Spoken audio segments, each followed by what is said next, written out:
New Testament, the famous Vulgate translation by Jerome. And that's what everybody studied. That's what the priests, everybody, the common people didn't study it. But, as much as the monks or whatever did study, they studied the Bible in Latin. But, there's some very interesting things in the Latin Vulgate. There's some very interesting things that sort of, they're translated in ways that give it a Roman Catholic spin. I don't know if Jerome did it intentionally or not, but it's just the way that it was. Well, when you start going back to the Greek New Testament and seeing some of the discrepancies, it really changes your perspective. And so this had a powerful effect on the intellectual class in Europe. So again, the capture of Constantinople by the Turks, that was in 1453, it caused the flight of educated Greeks to the West, right? Because it wasn't safe for them to stay in these Muslim lands anymore. So they carried with them priceless manuscripts carrying old Greek literature long forgotten in the darkened West. Soon, Greek professors were teaching in the universities of Italy, for example, the languages that gave them the key to these treasures of knowledge.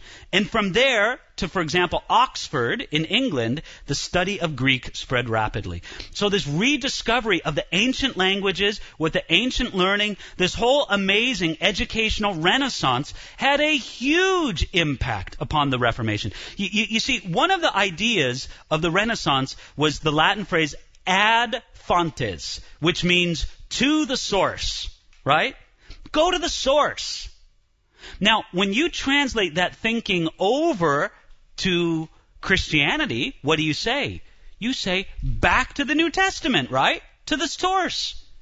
Don't tell me what the church says. Don't tell me what the Pope says. Don't even tell me what the council says. Let's go ad fontes, in Latin, back to the source. And this was a huge sort of philosophical and intellectual foundation for the later Reformation.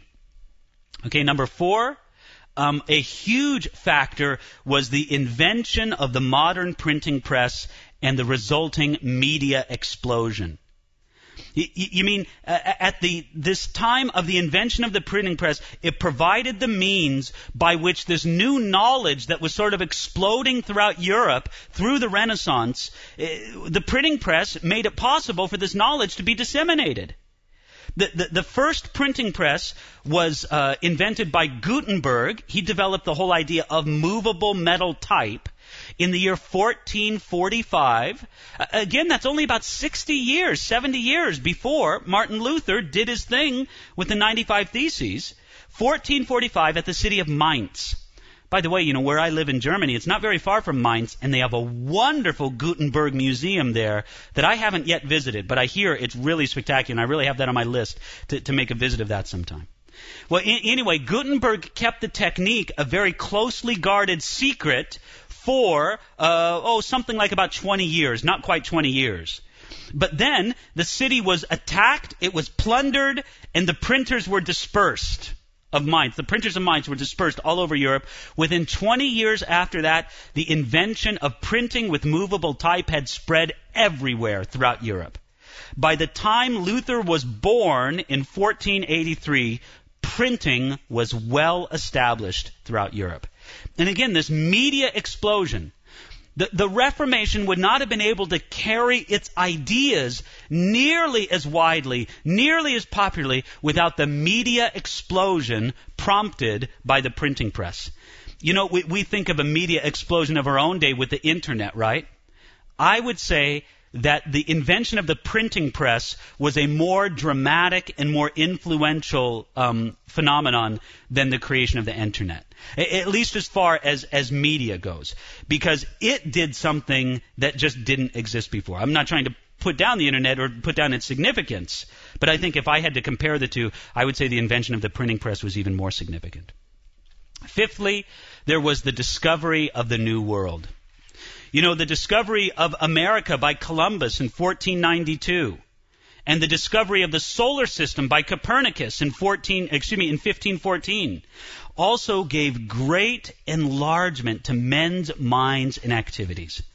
You can only imagine what it would have been like to live in Europe at this time and to discover that there was literally a whole new world that you didn't know anything about? I mean, wouldn't that just blow everybody's mind? That there was a whole new world, and it wasn't just like some ice patch up in Antarctica or in the Arctic Circle somewhere, right?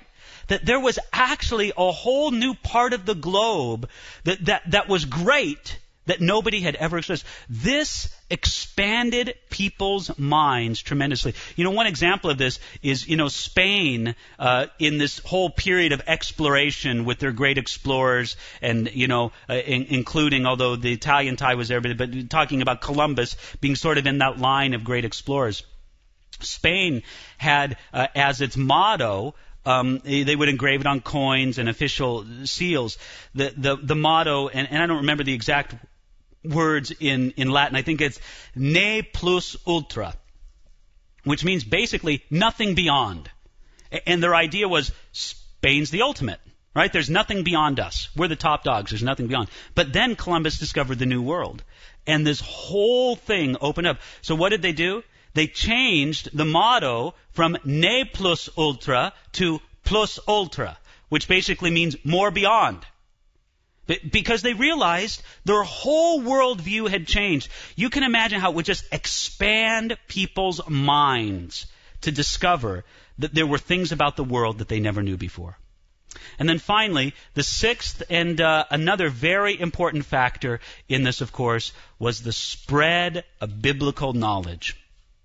You see, because of the Renaissance, because of the printing press, because of the continued development of Western society, people began to study the Bible more and more. And when they did, it showed a very strong contrast between Jesus and his teachings on the one hand and utterly corrupt Christendom on the other. By the end of the 15th century, 98 complete editions of the Latin Bible had been printed. Have our own explosion of Bible translations today, in our own generation. Well, it was that way in the years before the Reformation, having to do with the Latin Bible. And there were many larger numbers of portions being printed. The Archbishop of Mainz renewed the edicts forbidding the use of German Bibles, but in about 12 years, 14 editions of the German Bible had been printed, and 4 editions of the Dutch Bible, and many large number of scripture portions. There was just a radically increasing interest in the Bible and a spread of biblical knowledge.